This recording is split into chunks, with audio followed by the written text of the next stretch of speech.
ప్రపంచ ఆదివాసీ దినోత్సవ వేడుకల్లో బీజేపీ ఎల్పీ నేత ఏలేటి మహేశ్వరరెడ్డి పాల్గొన్నారు. నిర్మల్ జిల్లా కేంద్రంలో జిల్లా గిరిజన సంక్షేమ అభివృద్ధి శాఖ ఆధ్వర్యంలో చైన్ గేట్లో నిర్వహించిన ఆదివాసీ దినోత్సవ వేడుకలకు ఏలేటి హాజరయ్యారు.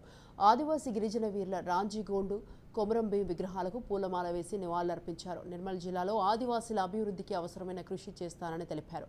వారికి అవసరమైన రోడ్లు, పాఠశాలను త్వరితగతిన పూర్తి చేస్తామని హామీ ఇచ్చారు.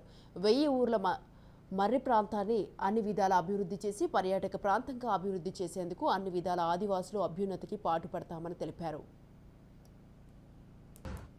ఈరోజు కొమరంభీం పుట్టినటువంటి ఆదిలాబాద్ జిల్లా రాంజీగోండ్, కొమరంభీం లాంటి యోధుల్ని ఇచ్చినటువంటి జిల్లా ఇది ఆదిలాబాద్ జిల్లా. యావత్ ప్రపంచంలోనే గర్వంగా మేము ఆదిలాబాద్ జిల్లా వాసులు మనం చెప్పుకునేటువంటి గర్వకారణమైనటువంటి ఆదిలాబాద్ జిల్లా. అడవులకు పుట్టినిల్లు, ప్రేమకు పుట్టినిల్లు.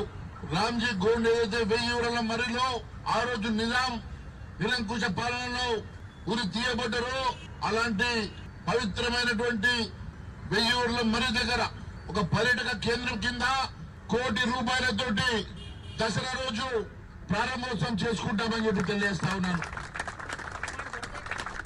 ₹1 కోటి నిధులు మంజూరు చేయించి ఆ ప్రాంతంలో ఆ అమరవీరులకు స్తూపాన్ని, రాంజీగోండ్ పెద్ద స్టాచ్యూని, దాంతోపాటు ఆ ప్రాంతంలో పర్యటనకు ఒక పార్క్ ని ఏర్పాటు చేసుకుని నిర్మల్ వస్తే గత చరిత్ర గుర్తుకొచ్చే విధంగా, గత పాలకులు ఈ ప్రాంతంలో చేసిన అన్యాయం అక్రమాలు గుర్తొచ్చే విధంగా, గత పాలకులు ఈ ప్రాంతంలో ఏ రకంగా అరాచకాలు, ఏ రకంగా అన్యాయం చేసి మన బిడ్డల్ని పొట్టలు పెట్టుకొని 100 మందిని 1000 మందిని అనవసరంగా ఉరి తీసి హింసించారో అవన్నీ కూడా గుర్తొచ్చే విధంగా ఈ ప్రాంతంలో 1000 ఊర్ల మర్రిని మరొక్కసారి అభివృద్ధి చేసుకొని పర్యాటక కేంద్రంగా మార్చుకుంటామని తెలియజేస్తున్నా.